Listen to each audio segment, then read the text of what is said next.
President, I rise to urge this body to reconsider the objection that was just made by my colleagues.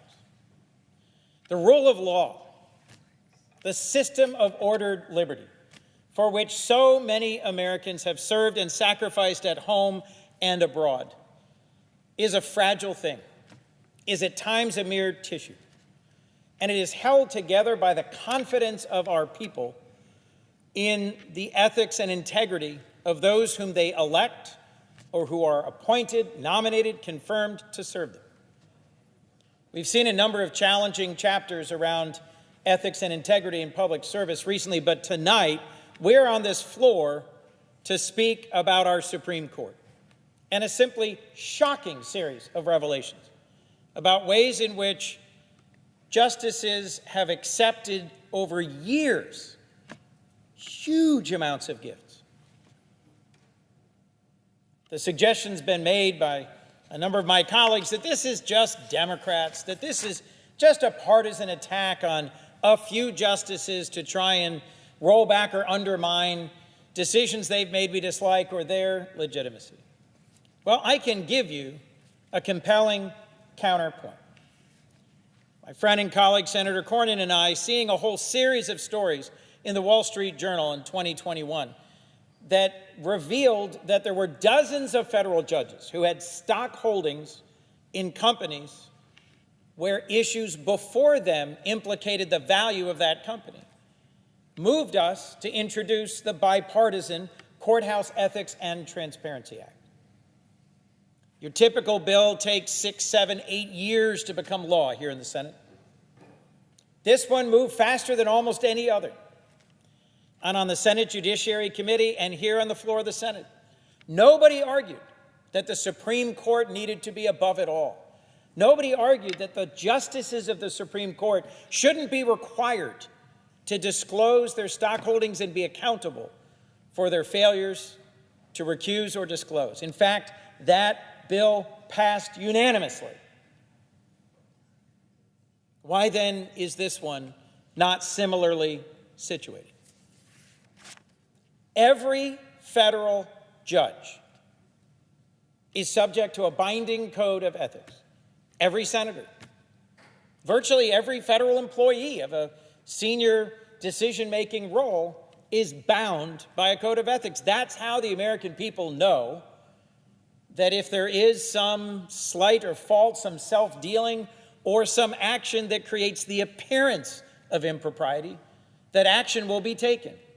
And after months and months and months of reports of misconduct, failure to disclose, questionable conduct by a justice or two of the Supreme Court, a recent poll by Marquette shows that a majority of the American people have lost faith in this institution and no longer have confidence in the political independence and the ethics of our Supreme Court.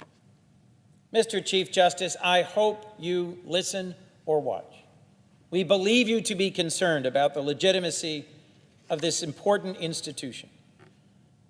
The Supreme Court is the only federal court not bound by a code of conduct that is enforceable, and where these disclosures and their consequences cannot be acted upon. The highest court in our land should not have the lowest ethical standards. And we should take a vote on this bill, the Supreme Court Ethics, Recusal, and Transparency Act. It should not be controversial or partisan. This isn't about attacking one justice or another. As someone who clerked for a federal judge, as someone who's chief counsel, clerked for a federal judge, many of us are lawyers in this body and clerked for federal judges. We know the importance of having an independent judiciary, of having a nonpartisan judiciary. And the most powerful court in the land is the Supreme Court. When it issued landmark decisions unanimously, it moved the arc of history.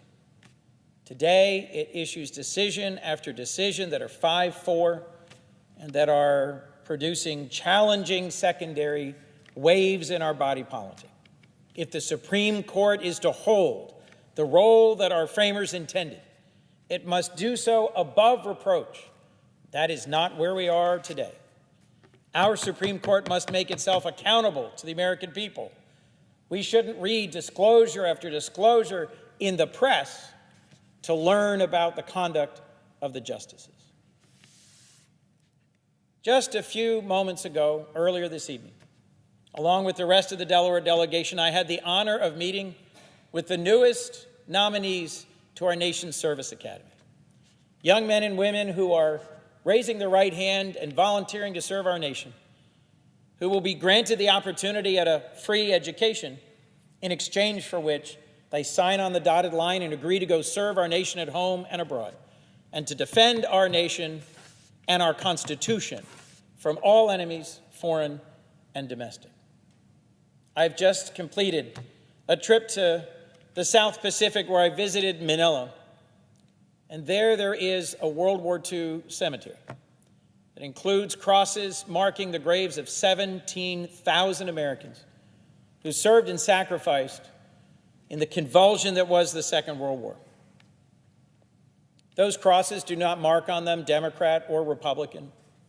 The freedom for which they fought, the system of justice, the rule of law, the Constitution for which they took up arms against Imperial Japan and worked so tirelessly alongside our allies to free a world under assault from fascism and imperialism, did not do so based on a sense of partisan principles, but out of a commitment to our nation. We should honor those who served and sacrificed in a generation or two ago, and those who are willing to serve and sacrifice today going forward, by restoring ethics and transparency to the United States Supreme Court. They have cast a shameful shadow, not just the appearance of impropriety, but a genuine conflict. It can be resolved. We must help them take the action they should take and resolve it. We should pass this bill. With that, Mr. President, I yield the floor and suggest the absence of a quorum. Will the senator withhold his request? Will the senator